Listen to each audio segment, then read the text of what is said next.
In order to work with threads, we have the following classes and interfaces. We have the thread group class, and the runnable interface. All these reside in the Lang package. Threads have their own properties. Every thread has property. The properties of a thread is, every thread has a name, it has a priority, and it belongs to a group. So, there are methods in the thread class which allow you to work with these properties, called getOrSetName, getOrSetPriority, and getThreadGroup.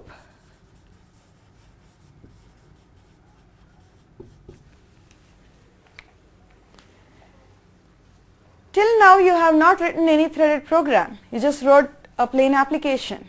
You did not multi-thread your programs. Whatever program that you wrote was the main thread or the system thread. That was the heavyweight thread part. So, even that thread has the name, priority, and the group to which it belongs. The name given to a main thread or the system thread is main, the group to which it belongs is main, and the priority is a normal priority which is given to it, that's 5.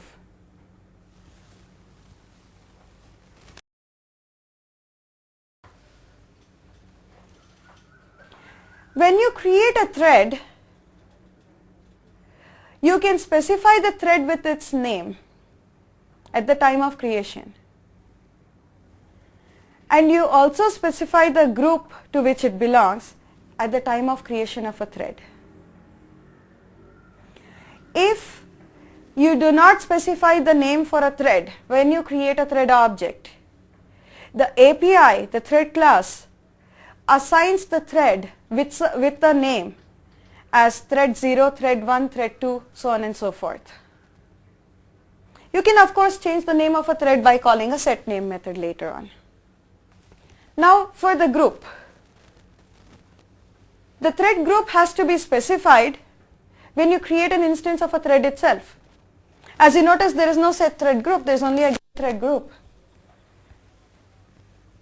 So you create a thread group object and specify that object of thread group when you are creating a thread object. If in case you do not specify a thread group to which a thread should belong to, then automatically the thread will get placed into the same group as its parent thread. So in the main thread, it belongs to the thread group called main, and in that main thread, if you were to create a child thread and you don't specify the group to which the child thread should belong to, it also belongs to a group called main. So if you want it to be grouped separately, create a thread group object and pass the thread group object as parameter when creating a thread object to its constructor.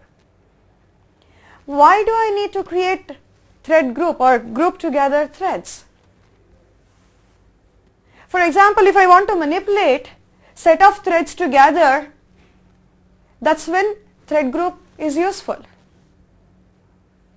Let's say you want to put n number of threads with all the threads within a particular group to a sleep state, you can put it to a sleep state. So you can manage the set of threads at once using a thread group. That's the reason for having thread groups. Certain functionalities can be provided commonly when you group these threads together, instead of calling them on each and every thread. The priority of a thread can be specified between 1 and 10. 1 being the minimum priority, 10 being the maximum priority. So therefore, normal priority is 5. You can set a priority for a thread, of course, by calling a set priority method. You need to specify a value between 1 and 10. If you specify a value beyond this range, either way, you get an exception, illegal argument exception.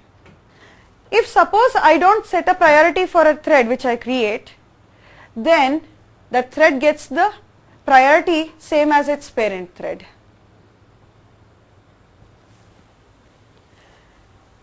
Apart from all these properties, what else can I do with a thread? Suppose you want to have one thread waiting for another thread to complete and then continue with its action. Then you call a join on the thread.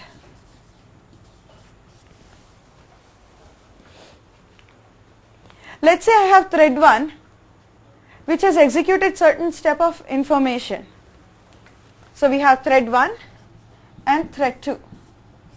Thread 1 has executed some amount of its execution or functionality, after which it would need to wait till thread 2 completes and then it should continue. Then what you need to do is, in thread 1 you ask thread 1 to wait till thread 2 completes. So you say thread 2 dot join inside of thread 1. So this goes into a join state wherein thread 1 waits till thread 2 completes. Once thread 2 dies, then thread 1 continues with its further execution.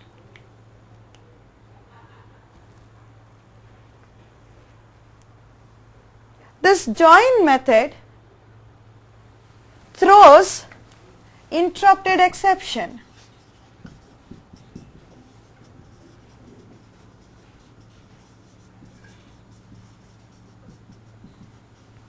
Similarly, even the sleep throws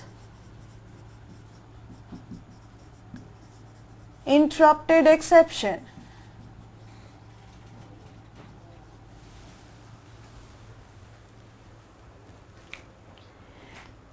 Now, when does this interrupted exception occur? Whether it's for join or sleep, is that suppose, for example, whatever the thread 1 has to do after this particular join point depends on only whatever the thread 2 had to execute up till here, after which thread 1 need not wait for thread 2 to complete, assume. In that case, in thread 2 what we can do is, we know after this particular statement thread 1 can proceed with its functionality, but we have called join because join means to say once thread 2 dies then continue.